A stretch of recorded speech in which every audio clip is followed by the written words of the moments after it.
This video lecture is devoted to such important component of business communication as business writing and business correspondence. Strong writing skills are essential for anyone in business.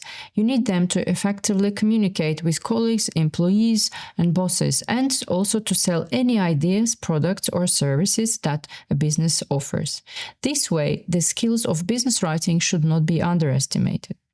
Business writing is any written communication used in a professional setting, including emails, memos, and reports. It is direct, clear, and designed to be read quickly. Good business writing shares crucial information and keeps the concerns of the audience in mind.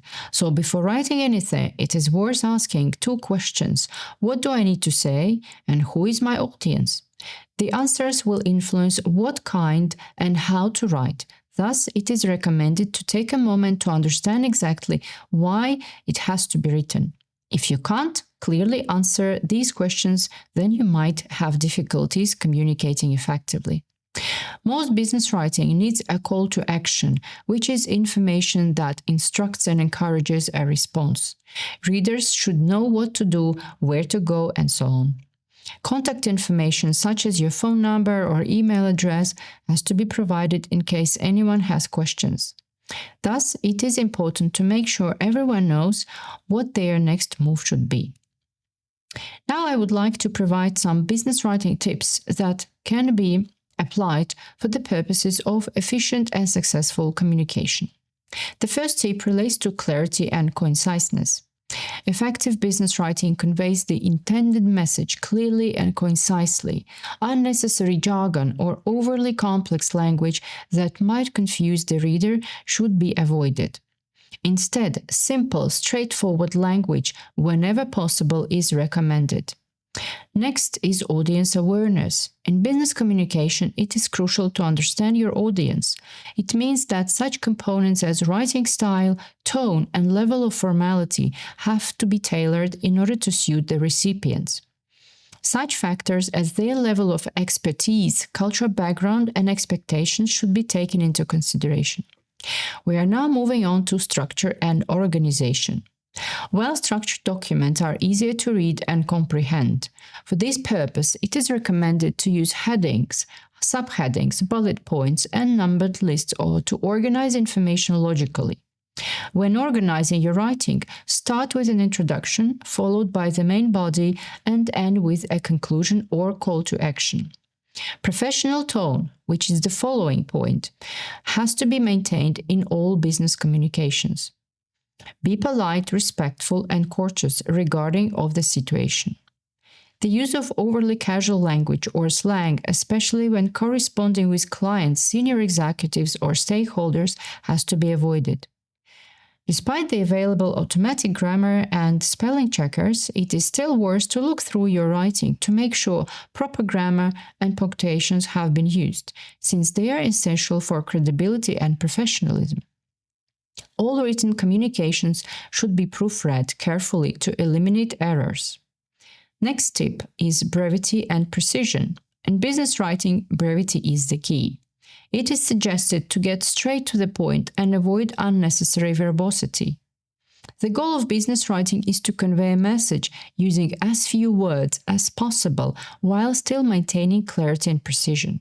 Formatting and presentation should be paid attention to in order to enhance credibility. Consistent fonts, font sizes, and formatting styles throughout business documents have to be used. The use of visual elements such as graphs, charts, or tables to clarify complex information can be beneficial. Professional email etiquette should not be underestimated. An email is a primary mode of communication in business setting. Thus, one has to follow professional email etiquette, including using clear subject lines, addressing recipients appropriately, and signing off with a polite closing. And the final tip relates to adaptability. It has to be kept in mind that different situations may require different styles of communication. This way, it's important to be adaptable, whether it is a formal report, a persuasive proposal, or a quick email. The broad field of business writing can be distinguished into 4 categories based on their objectives. The first is instructional. This type of business writing type is directional and aims to guide the reader through the steps of completing a task. For example, a user manual falls under this category, as well as a memo issued to all employees outlining the method of completing a certain task in the future. The next type of writing is informational, which pertains to recording business information accurately and consistently. It comprises documents essential to the core functions of the business for tracking growth, outlining plans, and complying with legal obligations. For example, the financial statements of a company, minutes of the meeting, and perhaps the most important, report writing. The next is persuasive type of business writing, and its goal is to impress readers and influence their decisions. It conveys relevant information to convince them that a specific product, service, company, or relationship offers the best value. Such type of writing is generally associated with marketing and sales. It includes proposals, bulk sales, emails, and press releases. And the final type of writing is transactional. Day-to-day communication at the workplace falls under the transactional business writing category. The bulk of such communication is by email, but also includes official letters, forms, and invoices. Now let us consider types of business letters or emails. There are many different types, and some of them are the following. Reference letters, also known as a letter of recommendation, which is a letter that speaks to someone's work experience, skills, expertise, personal qualities, and academic performance. Thank you letters or emails are sent after previous communication with someone. You might want to thank them for help on a project, fulfilling personal request, for a job interview, or for taking a phone call or a meeting. Inquiry emails or letters are written to ask for more information, for instance, concerning a product or a service. Then, moving on to other types of business letters or emails, which include invitation letters. Whether a corporate event or a small party is hosted, an invitation letter for events is required. Invitations can be impersonal, corporate, and formal. Knowing how to write an invitation letter will encourage people to participate in the event. Also, producing a well-crafted invitation letter will help one get in direct contact with potential future clients, which can give an opportunity to promote a company and build new connections. The next type is complaint letters, which are written to inform the company of the problem and suggest a fair compensation. And cover letters, which explain one's interest in a job and company and one's fitness for the role. It is typically submitted along with a CV in a job application. This letter should highlight a person's skills, experience, and achievements concerning the position. Unlike CVs, cover letters allow going into more detail about one's professional career and explain why a person is a good fit for the role and company. And last but not least is an apology letter or email, which is written to atone for a mistake, an offense, harm that was caused towards another party. In addition to acknowledging your responsibility in the situation, it is an opportunity to validate the recipient's experience and feelings. It is also a way to begin to restore trust and communication in the relationship by affirming how one will work to repair the damage and avoid causing offense in the future.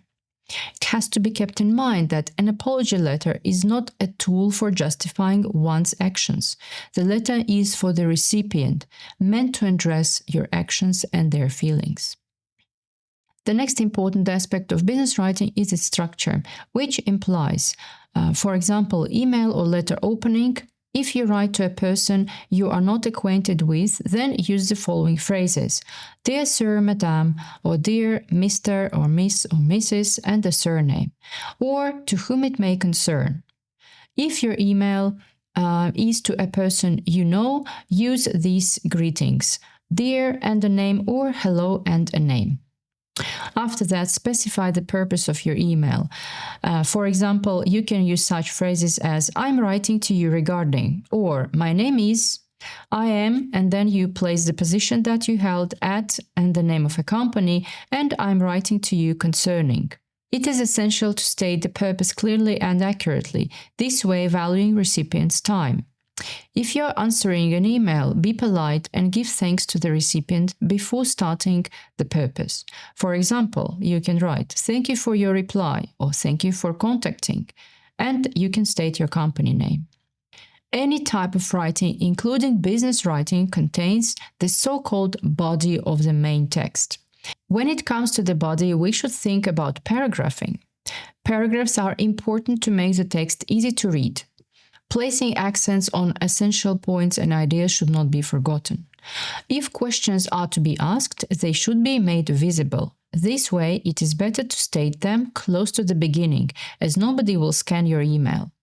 Contracted forms have to be avoided. They are not appropriate in business communication. For example, such contracted forms as won't, or don't, or doesn't are not acceptable.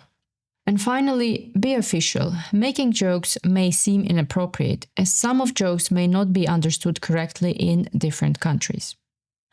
We have come to closing emails or letters. You have to be polite and accentuate that you are looking for the answer or thank you recipient for attention by using some of the phrases like, "I'm looking forward to hearing from you soon," or "Don't hesitate to contact me if you have any questions. Thank you for your time and attention, and best regards, best wishes, and sincerely yours." Finalizing this lecture, I would like to highlight the benefits of structured business emails when it comes to business communication. Structure and organization are the key. By having a well-structured business email, one can ensure that a message is clear and concise. It can help one to get a message across more effectively and quickly. Structured emails also make it easier for the recipient to understand and act upon the information. In addition, structured business emails can help build trust and credibility with customers, suppliers, and other stakeholders. By presenting emails in an organized and professional manner, it is possible to demonstrate one's commitment to excellence. It can help to create a positive impression and build relationship with key stakeholder. Finally, structured business emails can help save time and money. By having a clear and concise structure, it is possible to save time on writing and revising emails. As a result, it can lead to cost savings in terms of resources.